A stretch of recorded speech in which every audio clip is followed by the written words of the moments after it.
Students, आप लोगों को क्या साउंड आ रही है क्लियर? तो उस्मान हैदर से दोबारा पूछ लेते हैं, स्क्रीन और साउंड जो है वो बिल्कुल क्लियर है? जी सर, सब क्लियर है। ठीक है, अब हम स्टार्ट कर लेते हैं। बेटा कल हमने ना कोऑर्डिनेशन कंपाउंड्स को नेम कैसे देना है, यानी उनकी जो नोमेनक्लेचर है हम उसको डिस्कस कर रहे थे। आज हम इसी टॉपिक को फर्दर कंटिन्यू करेंगे। तो अगर आप लोग देखें ज़रा, तो कल मैंने आप लोगों को बताया था कि जब हमने कोऑर्डिनेशन कंपाउंड जो है उसका फार्मूला लिखना है, तो सबसे पहले हम मेटल लिखते हैं, सेंट्रल मेटल। उसके बाद हम लिगेंड्स लिखते हैं, ठीक है।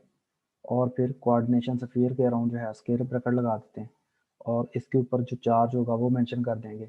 अगर यह कटाइन है तो इसको न्यूट्रलाइज करने के लिए या इसको बैलेंस करने के लिए इसका चार्ज, कटाइनी का चार्ज अनायन लगा देंगे। और अगर आपका कोऑर्डिनेशन स्फीयर जो है अनायनिक है, तो इसका जो भी चार्ज होगा इसको बैलेंस करने के लिए कोऑर्डिनेशन स्फीयर के बाहर जो है वो अनायन लगाएंगे। ये था लिखना फॉर्मूला लिखने का तरीका। लेकिन जब हमने नेम लिखना है कोऑर्डिनेशन, अगर हम सिर्फ स्फीयर की बात करें तो सबसे पहले हम लिगेंड्स का नेम लिखते हैं, ठीक है। लिगेंड्स अगर डिफरेंट तरह के हैं तो हम इनको अल्फ़ाबेटिकली लिखते हैं।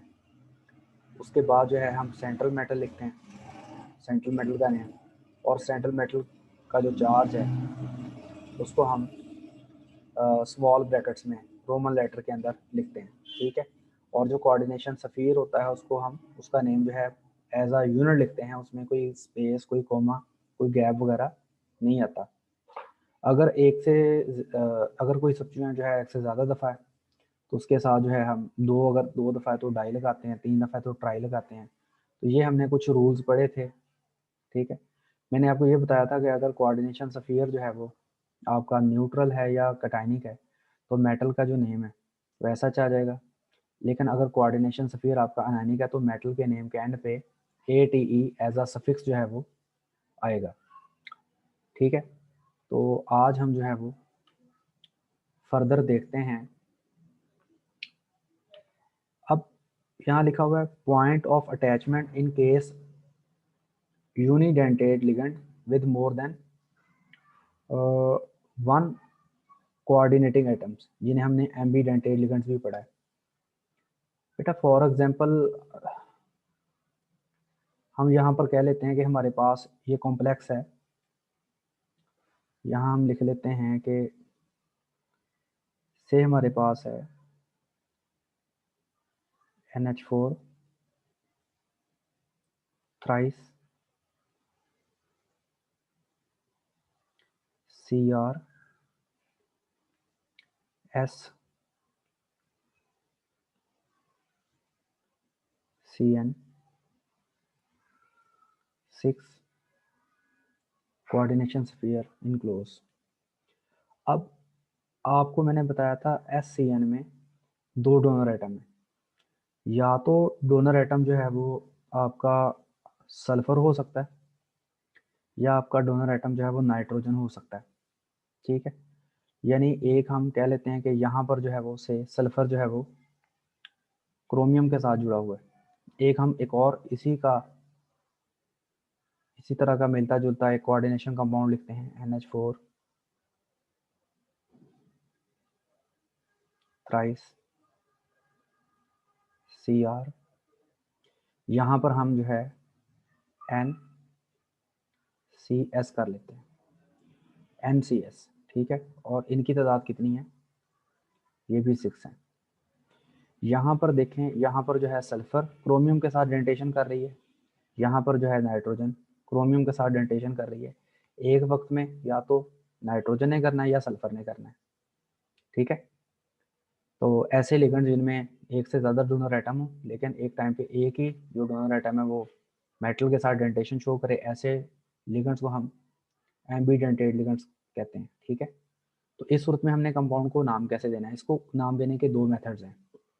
पहला मेथड ये है, सिंपली हम लिखते हैं फॉर एग्जांपल ये अमोनियम है, ठीक है। तो इसके साथ हमने क्या लगाना है, ये 3 अमोनियम है, लेकिन ये कोऑर्डिनेशन स्फीयर से बाहर है और कटायनिक है, तो हम यहाँ पर जो है वो इनकी तादाद को मेंशन नहीं करेंगे, जस्ट हम लिखेंगे अमोनियम।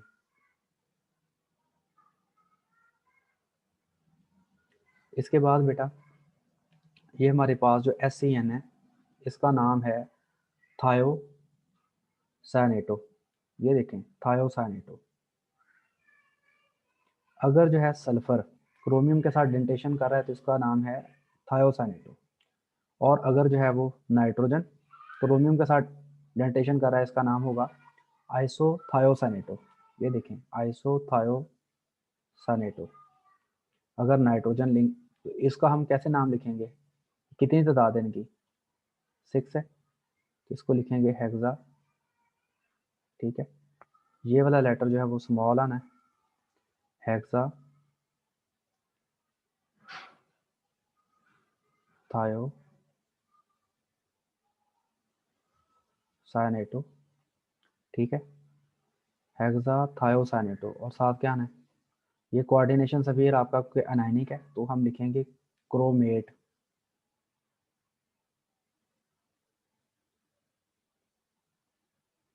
और मेटल पे चार्ज है 3, तो यहाँ पर रोमन लेटर में हम मेटल के ऊपर जो चार्ज होगा वो लिखेंगे और इसको स्मॉल ब्रैकेट से बंद कर देंगे। तो ये हमारे पास जो है कोऑर्डिनेशन कंपाउंड का नाम है।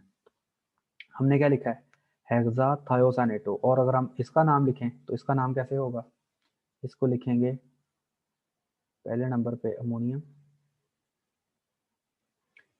लेकिन अगर नाइट्रोजन क्रोमियम के साथ डेंटेशन कर रहा है तो यहाँ पर इसका नाम जो है आइसोथायोसानेटो आएगा। तो इसका नाम हम लिखेंगे, तादाद इनकी कितनी है, 6 है, हेक्सा हेक्सा सॉरी, ये हम हेक्सा को सही कर लें ज़रा, कंप्यूटर राइटिंग जो है वो थोड़ी सी डिस्टर्ब हो रही है। तो स्टूडेंट्स यहाँ हम लिखेंगे हेक्सा, आइसो का वर्ड लगाएंगे, आइसो थायो साइनेटो, साया नेटो, ठीक है। और साथ क्या आएगा, यहाँ पर ही आगे, अब ये क्योंकि ऊपर आपको नज़र आ रहा होगा, तो यहाँ हम लिखेंगे क्रोमेट और साथ आएगा 3। ये मेथड है इनको लिखने का। मतलब अगर सल्फर कर रहा है तो थायोसानेटो आएगा, अगर नाइट्रोजन क्रोमियम के साथ डेंटेशन कर रही है तो आइसोथायोसानेटो आएगा। अब इसी तरह एक और भी तरीके से हम इसका नाम लिख सकते हैं। फॉर एग्जांपल इसको हम ऐसा लिखें, अमोनियम लिखें यहाँ पर, उसके बाद हम यहाँ पर लिखें हेक्सा। अब यहाँ पर आइसो अगर ना लगाना हो थायोसाइनेटो, थायोसाइनेटो, थायोसाइनेटो लगाने के बाद हम यहाँ जो एटम जो है डेंटेशन कर रहा है उसका सिंबल लिखेंगे। जैसे यहाँ पर डेंटेशन कौन कर रहा है, नाइट्रोजन, हाइफन लगा के उसका सिंबल लिखेंगे और फिर मेटल का नेम लिखेंगे एज अ, जो कि है क्रोमेट, और यहाँ पर मेटल का चार्ज मेंशन कर देंगे। ये भी तरीका है। यानी अगर हमने इसका लिखना हो तो हम सेम ऐसे ही हम यहाँ लिखेंगे अमोनियम,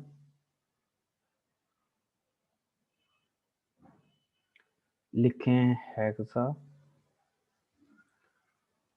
थायो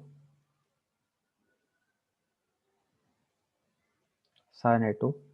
इसके बाद यहाँ जो एटम जो है यहाँ पर जो डेंटेशन कर रहा है दैट इज सल्फर, हाइफन डाल के सल्फर लिख दें और फिर साथ लिख दें क्रो मेड, और यहाँ पर मेटल का रोमन लेटर में लिखेंगे चार्ज।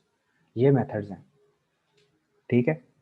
तो क्या आप लोगों को इसकी समझ आ गई है? अगर किसी ने कोई क्वेश्चन पूछना हो हाथ रेज करके पूछ ले,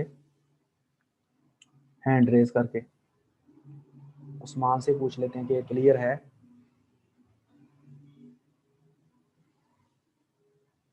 हेलो उस्मान। हाँ जी बेटा, अपने आप को अनम्यूट करो। अजहर। जी सर। हाँ जी, मैंने कहा समझ आ गई आप लोगों को? सर ये दोनों जो तरफ एस लिखा हुआ है वो ये गलत पहले है, में भी और वो गलत है ना, वो गलत है। तो आपको ठीक इसी, है सर। मैं जो रूल बता रहा हूँ वो आप देखो, इसमें बुक्स में बहुत गलती हैं। Okay sir. जो मैंने बताया वो समझ आ गई आपको? जी सर। चलो ठीक है, थैंक यू। हाँ है उस्मान, आपको भी क्लियर है? जी सर, आगे समझ। चलो सही है, ठीक है। अब ना मैं उस्मान आपको अनम्यूट ही रखने लगा हूँ, ताकि जो है वो अनम्यूट कर लो अपने आप, बल्कि रहने दो, ठीक है, थैंक यू। अब मैं ज़रा रेज कर लूँ इसको।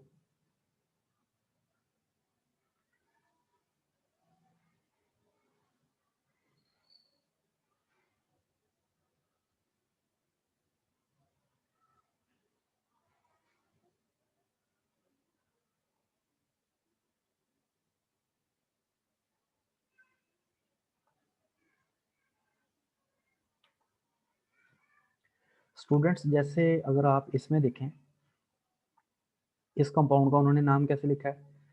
तो सबसे पहले आप देखें, उन्होंने लिखा हुआ है सोडियम, ठीक है। तो सोडियम जो है उसकी तादाद हम नहीं लिखेंगे, क्योंकि वो कोऑर्डिनेशन स्फीयर से बाहर है। कट आयनिक बॉन्ड के जरिए जो सोडियम जो है इसके साथ बाउंड है। उसके बाद अब NO2 जो है उसमें दो डोनर एटम है, या तो नाइट्रोजन है या ऑक्सीजन है। अगर नाइट्रोजन जुड़ा हो तो इसका नाम होगा नाइट्रो, और अगर ऑक्सीजन जुड़ा हो तो इसका नाम होगा नाइट्राइडो, नाइट्राइटो, नाइट्राइटो, ठीक है। तो इसका यहाँ पर जो है वो कॉमनली वो नाइट्रोजन ही जुड़ता है, तो हेक्सा नाइट्रो। और कोऑर्डिनेशन स्फीयर क्योंकि अनायनिक है, क्योंकि इस बाहर कटाइन लगा हुआ है, इसके नाम के आखिर पे, मेटल के नाम के आखिर पे आएगा कोबाल्ट के आगे 80, कोबाल्ट 8, और मेटल का चार्ज कितना लिखा हुआ है? मेटल का चार्ज लिखा हुआ है 3। ये हमारे पास है। अब इसको हम ऐसे भी लिख सकते थे, जैसे कि हम लिखते से सोडियम लिखते, सोडियम लिखने के बाद क्या लिखते? तादाद कितनी है? 6 है। हेक्सा नाइट्रो, हेक्सा नाइट्रो लिखने के बाद डोनर एटम क्योंकि नाइट्रोजन है, हाइफन डाल के नाइट्रोजन लगाते, और उसके बाद लिखते मेटल, यानी कोबाल्टेट, और फिर मेटल का आ जाता चार्ज। ये इसका यानी ये कंपाउंड का नेम जो है इस तरह भी लिखा जा सकता था। अच्छा, अगर फॉर एग्जांपल डोनर एटम जो है वो नाइट्रोजन की जगह ऑक्सीजन होता, तो क्या फार्मूला होना था? Na3CO, ठीक है। यहाँ पर हमने NO2 नहीं लिखना था, बल्कि ONO मेंशन करना था, और इनकी तादाद कितनी है? 6 है। अब आप इसका कैसे नाम लिखते? इसका नाम लिखते आप लिखते सोडियम, उसके बाद आप लिखते हेक्सा, ये सोडियम आप लोग पूरा लिखोगे, हेक्सा। अब अगर नाइट्रोजन की जगह ऑक्सीजन जो है डोनर एटम हो तो इसका नाम क्या है? Nitrito, hexa nitrito, nitrito. और मेटल का आएगा कोबाल्ट टेट, और फिर मेटल का आ जाएगा चार्ज। ऐसे लिख सकते थे, या ऐसे लिख सकते थे कि हम लिखते सोडियम, लिखते हेक्सा, इसको हम नाइट्रो ही लिख लेते, और नाइट्रो लिखने के बाद डोनर एटम ऑक्सीजन लिखते। पता लगता कि जो डेंटेशन कर रहा है वो ऑक्सीजन कर रहा है। उसके बाद हम लिखते कोबाल्टेट, कोबाल्टेट, और फिर मेटल का चार्ज लिखते 3। तो ऐसे हम लिख सकते थे, ठीक है। यहाँ पर 3 आ जाएगा। तो इस तरह हम कंपाउंड को नाम देते हैं अगर एम्बीडेंटेड लिगेंड जुड़ा हुआ है जिसमें मोर देन जो है 2 डोनर एटम्स हैं। तो आई होप सो आप लोग बाकी इसको अंडरस्टैंड कर लेंगे, ठीक है। अब फॉर एग्जांपल बेटा, अगर आप लोगों का कैटायन भी कोऑर्डिनेशन स्फीयर है और अनायन भी आपका कोऑर्डिनेशन स्फीयर है, फिर आप कैसे नेम लिख सकते हैं? आपको मैं इसकी एग्जांपल देता हूँ। अगर आपका कोऑर्डिनेशन स्फीयर जो है वो कैटायनिक मतलब कैटायन भी कोऑर्डिनेशन स्फीयर है और अनायन भी कोऑर्डिनेशन स्फीयर है। मिसाल के तौर पर हमारे पास है कोबाल्ट, इसके साथ फॉर एग्जांपल लगे हुए हैं 6 अमोनिया और यहाँ पर चार्ज है +3, ठीक है। और इसी तरह कोबाल्ट के साथ जो है लगे हुए हैं 6 साइनाइड और इस कोऑर्डिनेशन स्फीयर पे चार्ज है -3। अब आपका जो कैटायन है वो भी कोऑर्डिनेशन स्फीयर है और अनायन भी कोऑर्डिनेशन स्फीयर है। इसको आपने नाम कैसे देना है? इसको नाम देने का मेथड ये है, सबसे पहले आप कैटायन का नाम मेंशन करेंगे। इसमें आप सबसे पहले लिगेंड्स को लिखेंगे। लिगेंड्स अमोनिया है यानी अमाइन लगे हुए हैं तो आप लिखोगे हेक्सा अमाइन। मेटल का नाम क्या है? कोबाल्ट। कोबाल्ट। अब कोऑर्डिनेशन स्फीयर ये वाला क्योंकि कैटायनिक है तो हम कोबाल्टेट नहीं डालेंगे और मेटल का चार्ज जो है वो 3 है। ये हमारे पास हो गया कैटायनिक कोऑर्डिनेशन स्फीयर। अब हम थोड़ा सा गैप डालेंगे क्योंकि कैटायन के बाद जब आपने अनायन लिखना है तो थोड़ा सा गैप डाल के लिखना है। तो इसमें क्या है? इसमें जब आप लिखोगे तो आप लिखोगे सबसे पहले हेक्सा, उसके बाद क्या है? साइनाइड लगा हुआ है तो इसका होगा सियानो। उसके बाद आएगा कोबाल्टेट क्योंकि कोऑर्डिनेशन स्फीयर जो है वो अनायनिक है, कोबाल्टेट। और मेटल का चार्ज कितना है? वो है 3। तो अगर आपका जो कैटायन है वो भी कोऑर्डिनेशन स्फीयर हो और अनायन भी कोऑर्डिनेशन स्फीयर हो तो फिर आप ऐसे नेम लिखते हो। आई होप सो आपको इसके बारे में भी क्लियर हो गया होगा। किसी ने अब क्वेश्चन पूछना है तो हैंड रेज कर ले, तो मैं उसको चेक कर लेता हूँ ताकि आप लोगों को क्लियर हो जाए। फिर हम आगे चलते हैं। किसी का कोई क्वेश्चन तो नहीं है? यस अजहर महमूद।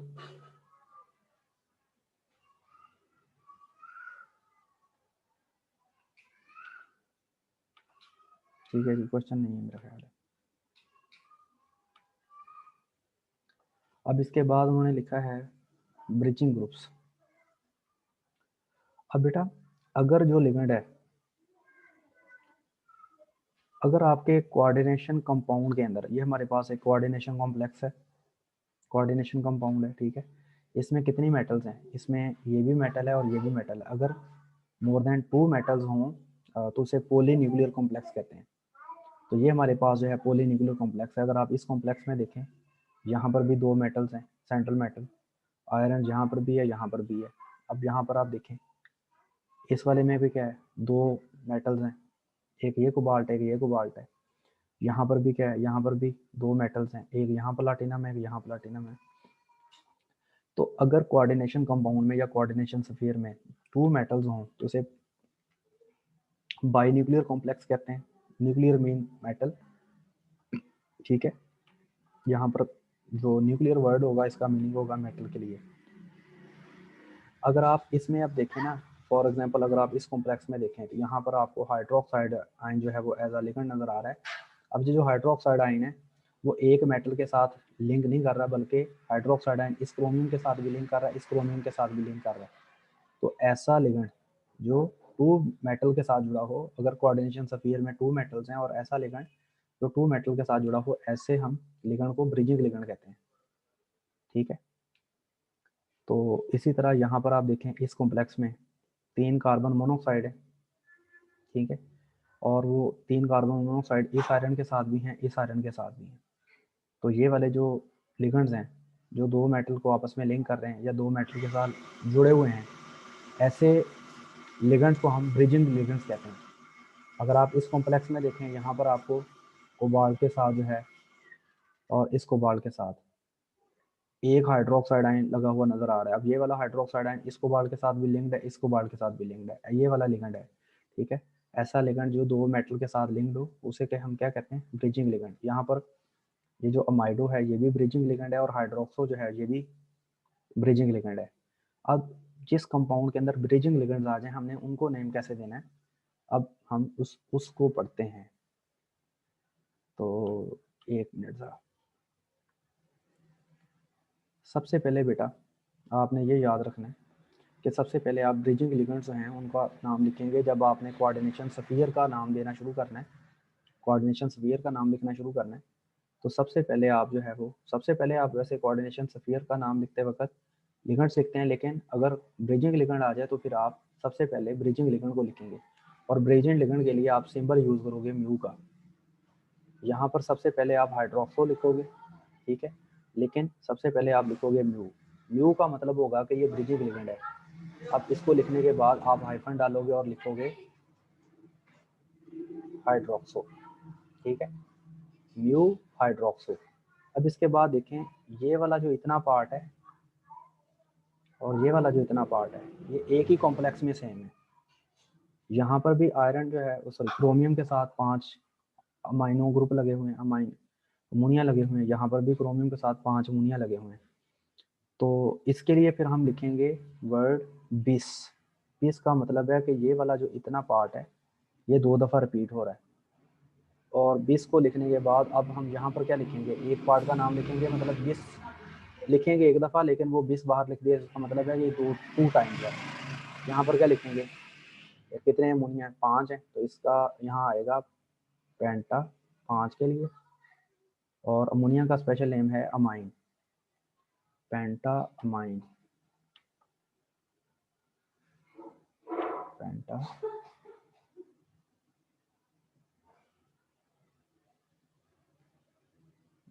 अमाइन। पेंटामाइन लिखने के बाद अब आप सेंट्रल मेटल जो है उसका नाम लिखोगे, वो है क्रोमियम। अब आपका कोऑर्डिनेशन स्फीयर आप देख सकते हैं कि आपका कटाइनिक है, तो इसलिए क्रोमियम के साथ क्रोमेट नहीं आएगा। और यहाँ पर जो है क्रोमियम का हमने चार्ज लिखना है। क्रोमियम पे चार्ज कितना होगा अब हम कैलकुलेट कर लेते हैं। यहाँ पर देखें 5 बाहर क्लोराइड लगे हुए हैं, यानी इसका मतलब है कोऑर्डिनेशन, ये 5 क्लोराइड बाहर लगे हुए हैं, इसका मतलब -5 है, और यहाँ पर इसका मतलब +5 होगा।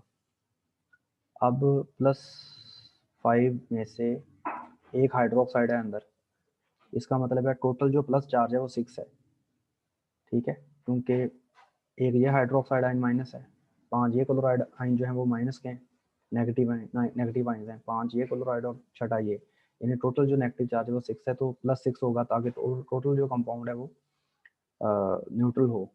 अब यहाँ पर ये अमोनिया जो है ये कोई चार्ज कंट्रीब्यूट नहीं कर रहे, अमोनिया आ रहा है न्यूट्रल लिगेंड्स, यहाँ पर भी अमोनिया न्यूट्रल लिगेंड्स हैं, इसका मतलब है अमोनिया का चार्ज पे कोई रोल नहीं है। इसका मतलब है एक मेटल पे जो चार्ज होगा +3 होगा, यहाँ पर भी +3, यहाँ पर भी +3, ठीक है। तो यहाँ पर हम जो एक मेटल पे जो चार्ज है वो हम यहाँ मेंशन करेंगे, रोमन लेटर में लिखेंगे 3, और कोऑर्डिनेशन स्फीयर जो है उसको हम इनक्लोज कर देंगे, ये जो स्क्वायर ब्रैकेट है, और उसके बाद 5 क्लोराइड बाहर लगे हुए हैं, तो इनके लिए हम सिंपली लिखेंगे क्लोराइड, ये इसका नाम होगा। आई होप सो इसके बारे में भी आपको पता चल गया होगा। तो अगर किसी को बच्चे को नहीं समझ आई वो पूछ ले हैंड रेस करके।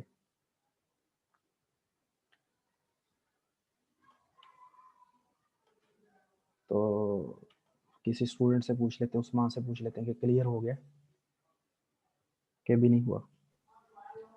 जी सर क्लियर हो गया। ठीक है, अब बेटा हम अगली एग्जांपल को यहाँ पर ही डिस्कस कर लेते हैं। यहाँ पर आप देखें कि हमारे पास जो है ये वाला कॉम्प्लेक्स ओवरऑल न्यूट्रल है, ठीक है। अब यहाँ पर देखें ये वाले जो 3 कार्बन आइल लगे हुए हैं वो तीनों के तीनों ब्रिजिंग लिगेंड्स हैं। तो यहाँ पर हम क्या लिखेंगे, यहाँ पर हम लिखेंगे सबसे पहले ट्राई, क्योंकि ये सबसे पहले हमने ब्रिजिंग लिगेंड को लिखना है, ट्राई लिखेंगे। उसके बाद हम डालेंगे म्यू। म्यू किस लिए डालेंगे, ताकि पता चल जाए कि ये वाला जो है ब्रिजिंग लिगेंड है, कौन सा है जी, कार्बोनाइल है। इसके बाद आप ये देखें कि इस आयरन के साथ भी 3 कार्बन मोनोक्साइड लगे हुए हैं, इस आयरन के साथ भी 3 कार्बन मोनोक्साइड लगे हुए हैं। इसका मतलब है ये वाला एनवायरनमेंट और ये वाला एनवायरनमेंट दोनों तरफ सेम है। तो हम यहाँ पर क्या डालेंगे, यहाँ डालेंगे 20, और 20 डालने के बाद कितने लगे हुए हैं कार्बन मोनोऑक्साइड 3, तो यहाँ क्या लिखेंगे ट्राई कार्बोनाइल।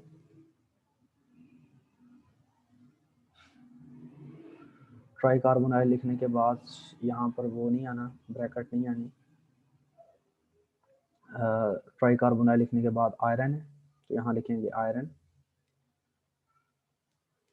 और आयरन पे चार्ज कोई नहीं है क्योंकि जो सारे जो लिगेंड्स हैं वो न्यूट्रल हैं, ओवरऑल कॉम्प्लेक्स न्यूट्रल है तो दोनों मेटल्स भी न्यूट्रल होंगी, तो यहाँ पर हम रोमन लेटर में ज़रूर 0 मेंशन कर देंगे। अब यहाँ पर उन्होंने मेंशन नहीं किया लेकिन यहाँ पर मेंशन करना था, ये गलत है उनका, यहाँ पर 0 मेंशन होना है, ठीक है।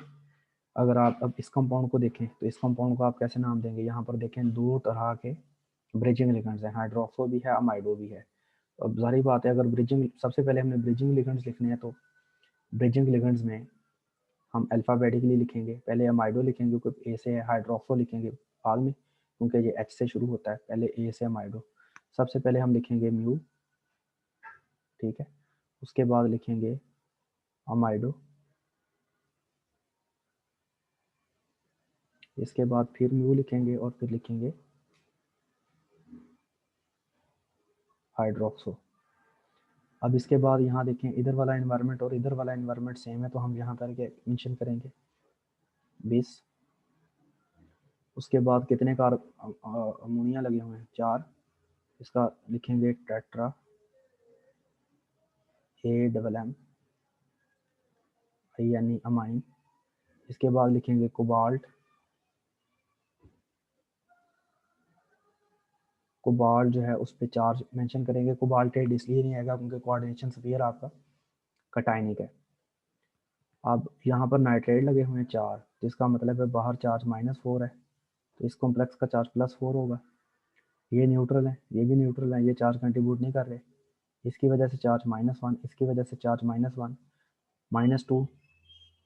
अब इसका मतलब है टोटल जो माइनस चार्ज है वो 6 है, माइनस चार्ज 4 बाहर वाला 2 ये वाला -6, इसका मतलब है पॉजिटिव चार्ज भी 6 होना चाहिए, तो 3 इस कोबाल्ट पे होगा, 3 इस कोबाल्ट पे होगा, यानी एक कोबाल्ट पे होगा 3, तो हम यहाँ पर एक कोबाल्ट पे चार्ज जो है वो 3 मेंशन कर देंगे। और उसके बाद जो है ये लिखने के बाद फिर जो है वो हम क्या करेंगे, बाहर जो है वो नाइट्रेट मेंशन कर देंगे, नाइट्रेट। ये पहला लेटर ही बस कैपिटल आना होता है, बाकी उसके बाद सारे लेटर स्मॉल आने, तो यहाँ नाइट्रेट जो है उसका एन स्मॉल लिखेंगे। अब कटाइन और अनाइन के दरमियान जो है थोड़ा सा आप गैप डालोगे, ठीक है। तो आई होप सो आपको इसके बारे में क्लियर हो गया होगा कि इसको हमने नाम कैसे देना है, ठीक है। तो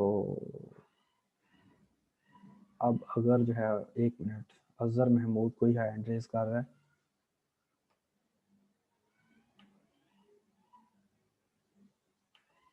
जी बेटा अजहर। ये जो दूसरी एग्जांपल है सर जो कार्बोनाइल वाली, उसमें 3 कार्बोनाइल है, इसको ट्रेस नहीं लिखेंगे जहाँ पे बिस लिखा हुआ है। यार ये जो 20 लिखा है ना वो इसकी वजह से लिखा है, ये वाले की वजह से, यानी ये वाला पार्ट 2 दफ़ा है, ये वाला पार्ट आयरन जो है उसके साथ 3 कार्बोनाइल जो है वो 2 दफ़ा है, इतने वाला एनवायरनमेंट और इतने वाला एनवायरनमेंट 2 दफ़ा है। उसके बाद अंदर वाला तो 3 कार्बोनाइल मेंशन करने के लिए वो ट्राई तो लिखा हुआ है अंदर, ट्राई कार्बोनाइल। जी सर, जी सर। और ये वाले जो ब्रिजिंग कार्बोनाइल्स हैं इनकी तादाद भी बाहर मेंशन हुई है, ट्राई म्यू कार्बोनाइल। अब बिस क्यों लिखा है, बिस का मतलब है कि ये वाला जो इतना आयरन उसके साथ 3 कार्बन मोनोऑक्साइड इधर लगे हुए हैं, आयरन के साथ 3 कार्बन मोनोऑक्साइड इधर लगे हुए हैं, तो हम इसका एक ही दफ़ा लिखेंगे, यानी ये ब्रिजिंग ठीक है, लिगेंड के दोनों तरफ एनवायरनमेंट उनके 2 दफ़ा आ रहा है ना, तो एक जी सर। जैसा, तो इसलिए हमने वो बिस लिखा है। क्लियर हो गया सर अगर, जी सर अगर जो है लीजेंड, अगर लिगेंड लिगेंड 2, हाँ जी लिगेंड 2 देन मोर सेंट्रल एटम के साथ अटैच हो, 3 के साथ अटैच हो, उसको भी ब्रिजिंग करेंगे, ब्रिजिंग ग्रुप के अंदर आएगा या कोई और स्पेशल यार नाम होगा उसका? इतना जुड़ता मैंने नहीं देखा, 2 के साथ जुड़ जाए उसकी बस हो जानी है, 3 के साथ क्यों जोड़ना है। ठीक है, हाँ जी थैंक यू जी बेटा। ओके। अब कोई जका है, जकिया है, इसने भी कोई क्वेश्चन पूछना है, पूछें बेटे। अस्सलाम वालेकुम सर। वालेकुम सलाम बेटा, हाँ जी पूछो क्वेश्चन। 10 मिनट रह गए क्लास के, मैंने वाइंड अप करना है। ये तो कार्बोनॉल वाली एग्जांपल है, हाँ इसमें तो सिर्फ सेंट्रल कार्बन ही ब्रिजिंग लिगेंड के तौर पर काम कर रहा है। हाँ दो जी या दो से ज्यादा सेंट्रल मेटल्स को, हाँ हाँ जी, तो साइड वाले वो तो नहीं मिला रहे ना, दो या दो से ज्यादा को। जो साइड वाले हैं वो नहीं है, वो तो आम है, और सिर्फ जो दरमियान वाले हैं तो वो फिर जुड़े हुए हैं। हाँ, ट्राई क्यों लिख, क्योंकि ये दरमियान वाले भी तो 3 है ना, ये देखो ये दरमियान वाले भी 3 है। ठीक है। क्लियर होगी बात? हम्म। चलो ठीक है, कर लो म्यूट अपने आप को आपकी। और भी बच्चों ने हाथ खड़ा कर दिया। हाँ जी मोहम्मद अनस। सर अगर जो है ब्रिजिंग लिगेंड है, हम्म, अगर इन्वायरमेंट सेम ना हो तो फिर कैसे करेंगे हम, इसका नेमिंग कैसे देंगे? फिर हम इसके साथ बिस नहीं लगाएंगे, ठीक है, बल्कि अलग जी अलग दफा लिखेंगे, अलग अलग ठीक दफा लिखेंगे। यस ठीक है। ठीक है। हाँ जी, अलहदा सर फिर कैसे लिखेंगे कि मैं 1 मिनट जो बताता हूँ, यानी कि 1 मिनट बताता हूँ, 1 minute, once a minute.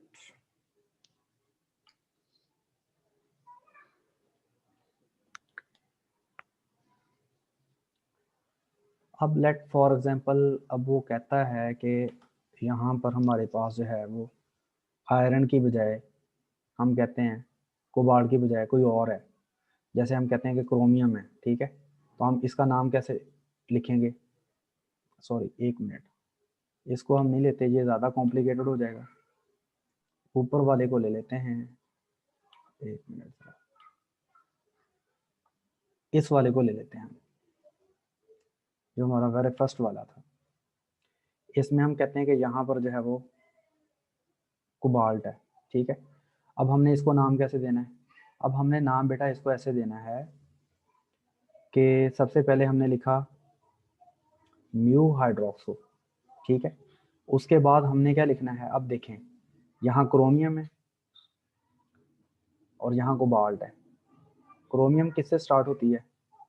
CH से, और कोबाल्ट CO से, ठीक है। तो क्रोमियम वाला पहले लिखेंगे, यानी हम लिखेंगे पेंटामाइन क्रोमियम 3, उसके बाद लिखेंगे फिर पेंटामाइन कोबाल्ट 3, ऐसे नाम आएगा। आई होप सो आपको क्लियर हो गया होगा। अब क्लास का कोई टाइम जो है शॉर्ट हो रहा है, तो हमने नोमेनक्लेचर को वाइंड अप भी करना है, इसलिए ये वैसे आप लोग जो पूछने जा रहे हो ना, ये काफ़ी एडवांस लेवल पे है, आ तो सकते हैं लेकिन इसके चांसेस नहीं हैं इतने।